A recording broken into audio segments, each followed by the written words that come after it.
గౌరవ పార్లమెంటు అభ్యర్థి బీజేపీ అభ్యర్థి మిత్రపక్షాల కూటమి బలపరుస్తున్న అభ్యర్థి శ్రీనివాస్ వర్మ గారు, ఇంకో పక్కన ఎమ్మెల్యే అభ్యర్థిగా పోటీ చేస్తున్నటువంటి RRR. నాకు వచ్చిన ప్రతి ఓటు నా తమ్ముడు శ్రీనివాస్ వర్మకు రావాలి. అతనికి ఒక కోటు ఎక్కువ వచ్చినా పర్వాలేదు, కానీ నాకన్నా అతనికి ఒక కోటు తక్కువ వచ్చినా చెడ్డ పేరు నాకు వస్తుంది.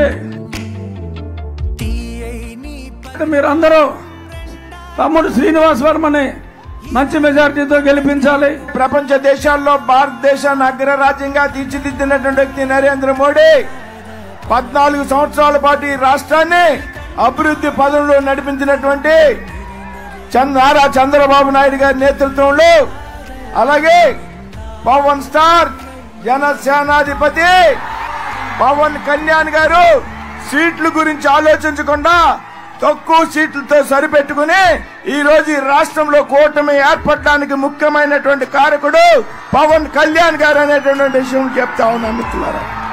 అంత పెద్ద ఎత్తున కూటమి అభ్యర్థులను గెలిపించుకోవాల్సినటువంటి అవసరం ఉంది. గత 14 సంవత్సరాలు ముఖ్యమంత్రిగా చేసినటువంటి నారా చంద్రబాబు నాయుడు గారు ఈ రాష్ట్రంలో బీసీ సాధికారిత సాధించినటువంటి వ్యక్తి, ఈ రాష్ట్రంలో మహిళా సాధికారిత సాధించినటువంటి వ్యక్తి. ఇవాళ కేంద్రంలో నరేంద్ర మోడీ గారి ప్రభుత్వం రావడం ఖాయం. రాష్ట్రంలో చంద్రబాబు గారి నాయకత్వంలో ప్రభుత్వం రావడం ఖాయం. కేంద్రంలో ఏ ప్రభుత్వం అధికారంలో ఉందో ఆ పార్టీకి చెందినటువంటి వ్యక్తిని పార్లమెంట్ సభ్యుడిగా ఎన్నుకోవాల్సినటువంటి అవసరం ఉంది.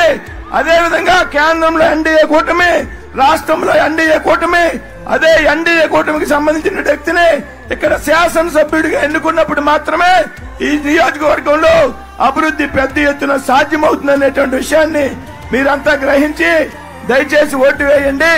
ఇప్పుడే చెప్పారు రఘురామకృష్ణరాజు గారు, నాకన్నా ఒక ఓటు శ్రీనివాస్ వర్మకి ఎక్కువ రావాలి అని. ఖచ్చితంగా నమ్మకం నాకుంది మిత్రులారా, ఆ విశ్వాసం నాకు ఉంది.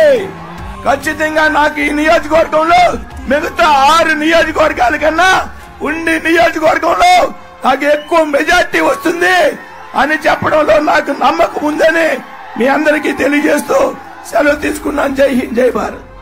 కమలం గుర్తుకు ఓటు వేద్దాం, బీజేపీ వర్మను గెలిపిద్దాం.